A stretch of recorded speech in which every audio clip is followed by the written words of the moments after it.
whether that be paper or online? None of you. All right. Well, I'm going to explain why this is vital for your career. One more question. How many of you are seniors? Just one. Juniors? All right, so a good amount of you. You're going to be graduating in about a year. So this is something that you have to get on top of because, you know, potential employers, clients, etc., they want to know your work. Why did you just spend 4 years in college? Because you want to show your work, you're proud of it. So I'm going to go through the steps of why this is important, how to make it, some tips on making it, and also the importance of networking with your e-portfolio. So why is an e-portfolio better than handing over your resume with a bunch of other papers?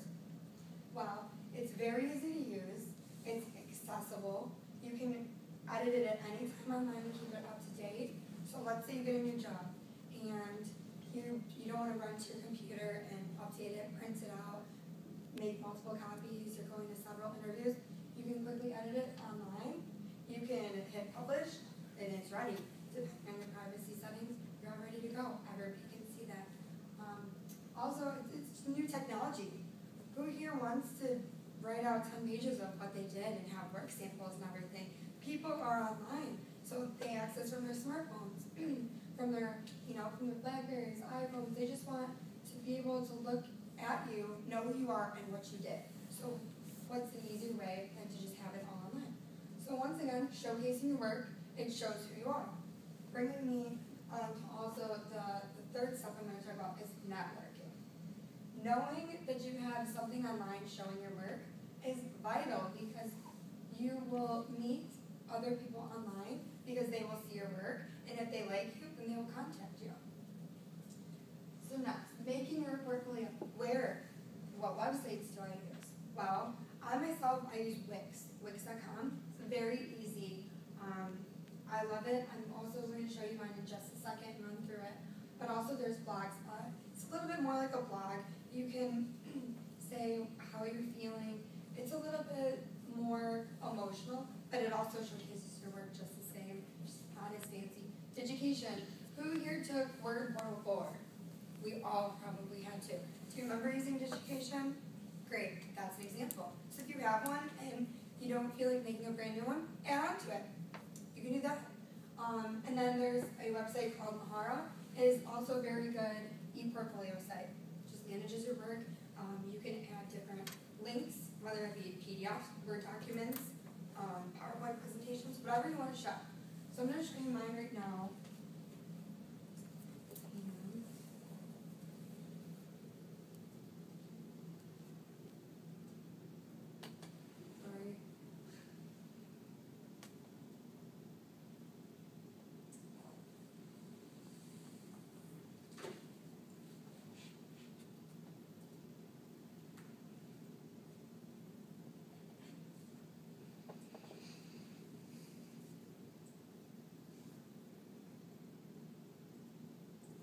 So like I said, you can access this at any time if you want to see what employers look like.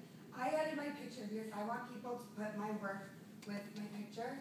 I started out with a quote just to allow people to know who I am. And then I gave them background information about my status here at DePaul, what I'm going to be attaining, such as your degree, what you hope to achieve, what internship positions you currently hold. And then I also put what my career goal is. Because ultimately, in your career, you want to have a goal, right? So I put exactly what I wanted to do. I want to work for corporate communications. So therefore, they already know what I want to do. So if this isn't what they want, they can bypass me entirely. Next, I have my resume on here. And you can have like I said, I have Word documents. I'm not going to open it right now, but, and then I also have an example cover letter. So if you don't like printing out multiples and handing them to all of the different potential employers you have, it's right here. And like I said, you can edit it at any time. I put them also in scroll boxes because if people just want to quickly glance at it, they're able to do so. This is the most important aspect of having a career portfolio. They want to know what's your ability? What are you going to do when you work for us? How is your writing style? In comparison to our other employees, why should we pick you? What did you do during college? Well, this was my greatest achievement when I worked for Great Clips. So I put it on there. I made that card. People use it still to this day, 3 years later. So I put exactly what I did, and I picture of it, so people can't miss it. Also, I included 5 different case studies, papers, etc. So they know who I am, what I do, what I'm passionate about. So you can pick any work that you're passionate about that you think will demonstrate your ability to employer. And then lastly, you have a contact page. Why else do you have a page on the internet? You want to get hired, so you have a hire me button. And it says simply your phone number, your email. If you have LinkedIn, feel free to put that on there also. And then the hire me tab just brings you to a different page where you can just quickly email me. I did this last year with my one teacher, and she actually said that this was a great idea because at the end of a website, you usually look for the end. You usually say, okay, what's next? Well, it says hire me. It says exactly what you want to do. So this is just giving you all the information that they need to know about you and why should they pick you. And lastly,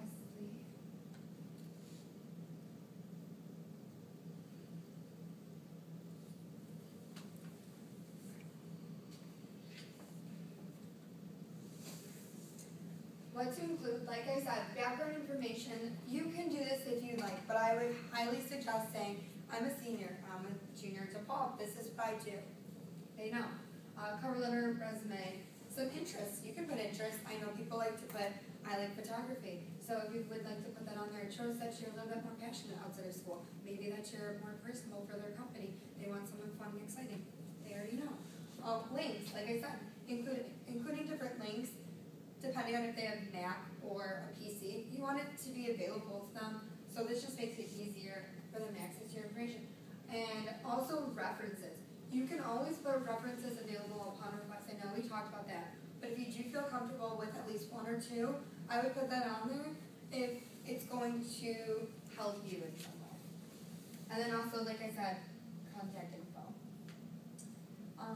So networking. What does networking do? Having this portfolio leads you to potential employers and clients.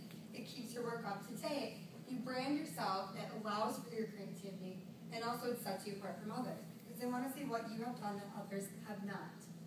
And also make sure that you show yourself in a positive light. You don't want to put anything negative on there. You want to say your strengths because that's why they want to hire you. And last, these are 2 quotes that I really, really liked from the internet about having an online portfolio and how to network. So Bob Berg is a best-selling writer, and it says, I'd like to define networking as cultivating jointly beneficial give and take win-win relations. The end result might be to develop a large and diverse group of folks who will be readily and continually refer a large amount of business to us while we do the same for them. Meaning, basically what you put out into the world, your potential employers and clients, is what you're going to receive back. And then lastly, Christine Comerford-Lynch, I don't know if you know her, look up her book, Rules for Renegades. She's a 5-time CEO and company founder. She explains why networking is important. It is marketing yourself, marketing your uniqueness, and marketing what you stand for. So now that you know how to create an e-portfolio, why it is important, and networking, what else can you do? This is what you suggest, or I suggest. I put it on my business card, so that way every time I go to a job fair or even an interview, I say, here's my business card, and they have it readily available. And if you go home and you're like, oh shoot, I have to add something to it, then you just go home and you edit it right away, and then that's all. Others, just add more work samples, make sure you give them out to people, and then make sure that you are constantly asking people, does my portfolio look okay? Don't be embarrassed, like your other friends, they're probably in college, same as you, they want to know what you're doing also. And lastly, tip, keep it classy because this is not Facebook. They don't want to know what you're doing, actually, like I'm getting Starbucks, I'm doing this. No, they want to know you as from an educational and professional standpoint. Keep it work-related, change your email and username. Do not put cheerleader1997@gmail.com. Please put just your first, last name, easy, they know who you are. And then also, keep it appropriate, portray yourself in a positive light. Alrighty? So now that you know the importance of how to, the importance of an e-portfolio, networking, and what you should include, what you should not include. I hope you go home, at least start one, and be proud of what you put into your work. That's all. Thank you so much.